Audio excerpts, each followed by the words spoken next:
College Station Cougars continue to stack wins, last week beating Magnolia 45-21 for their 11th straight victory, earning them a trip back to the regional semifinals. Clearly, Texas Bowl activities have already begun here down in Houston. The Texas Bowl hosted their annual Rodeo Bowl here at Energy Arena, and while you would think the Aggies have a bit of home field advantage, it was the Oklahoma State Cowboys who had the upper hand. The end of the Jimbo Fisher era caught a lot of us off guard this morning, including the 12th man. Whether it was confusion or excitement, a lot of Aggie fans aren't sad to see him go. Texas A&M, Alabama always seems to be such a close game, a real battle. What is it going to take for the Aggies to get a win on Kyle Field? With just one win away from the Women's College World Series, Texas A&M was unable to complete the upset over top-seeded Texas 6-5 here in Austin. But despite how the game just finished, Trisha Ford says she cannot be more proud of her team's fight. If we have learned anything about the Aggie baseball team this season, it's that they are resilient and they never counted themselves out.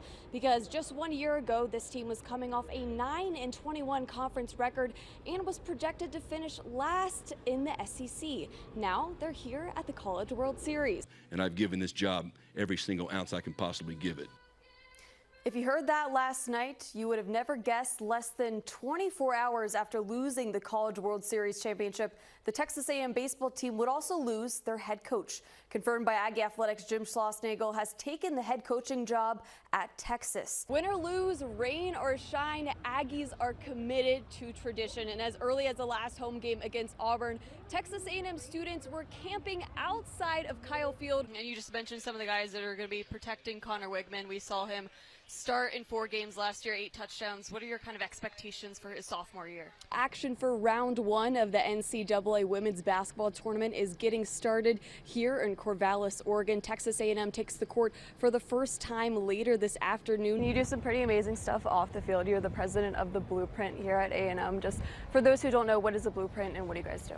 Yeah, so the blue in Blueprint stands for Black Leaders Who Undertake Excellence. This might be the headline, but it's not the full story for the Franklin Lions. Their motto this entire season was to defend the 164, 164 being the amount of miles between AT&T Stadium and back at home in Franklin. While most of us are seeking gratitude on Thanksgiving, the Aggie men's basketball team was looking for revenge this morning. Down in Florida, number 12 A&M taking on Penn State, the team that ended their season last year in the NCAA tournament. And it's also the first time they're in the big dance since 2018, and we don't want to look too far ahead, but they do have a potential of playing number 2 seed Texas if they get by Penn State, of course. Tyler, just over an hour away from tip-off here at Reed Arena, and the Rowdies are already in their seats. What might have been the most highly anticipated game on the Aggies' schedule this season lived up to expectations, coming down to the very last play.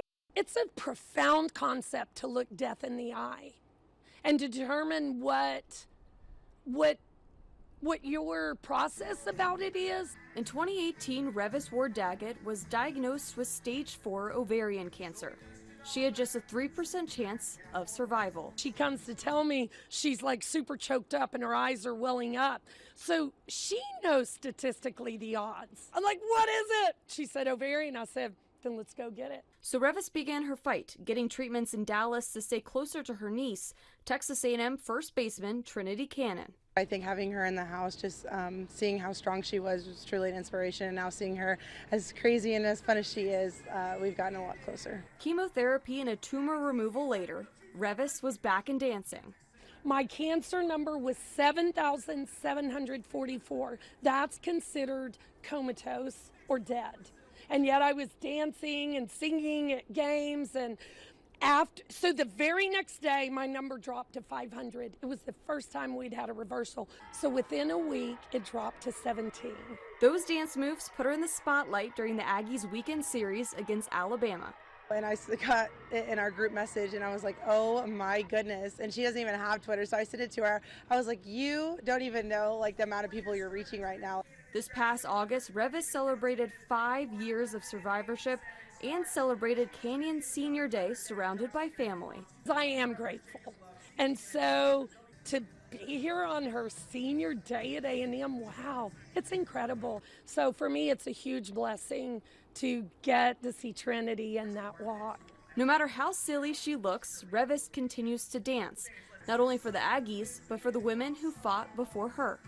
I want to be the best version of me I can be for all the ones who went before me and kept me here, including Trin and her family who are still here and loved me so profoundly, because love made all the difference. In College Station, Morgan Weaver, News 3 Sports. Last Wednesday against Missouri, Texas A&M guard Tyrese Radford debuted his new haircut, but this just wasn't any haircut. It was a cut for a cause. Tyrese Radford sported his dreads for more than 3 years, so the guard's new look came as a surprise last week against Missouri. When are you done cutting your hair off? And he goes, I'm doing it to honor Elise. Elise Sevilla was Radford's academic advisor during his time at Virginia Tech and a catalyst for his success in the classroom.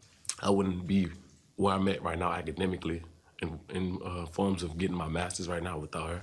During his first year at Virginia Tech, Boots was deemed an academic redshirt and immediately started working with Elise. He's one of those special ones that I worked with him immediately when he got there, and as he's mentioned, it was not easy for him by any means. It was really cool to see him develop and grow as a student, being an academic redshirt and then being able to graduate in 3 years. Elise is now an associate AD at Coastal Carolina. Just after her 40th birthday in October, she received devastating news. And I have stage 4 colon cancer that has spread to my liver. I shed tears when I first heard it. It was hard, and I just wanted her to know that I'm with her for life, no matter what, because she did not have to do what she did. In solidarity with Elise and all she's done for him, Boots cut his hair. He was like, it's time, I'm cutting my hair for you. And I was like, oh my gosh. So then his stepmom texted me later and she's like, did he show you what he did? And so it was just really touching. Not for recognition, but because she was always more than just an academic advisor. This, to her, just shows me being a good person, or to everybody else, it shows me being a good person. But me and her have a connection, actually have a real good connection for each other. And yeah, that's, I love Elise. Elise has a long road of chemotherapy and surgeries ahead, but she knows she isn't alone. It's just so amazing to see how many people just care about me, and I guess I just had no idea. It's really overwhelming, and it makes me cry just thinking about how supportive and loving people are.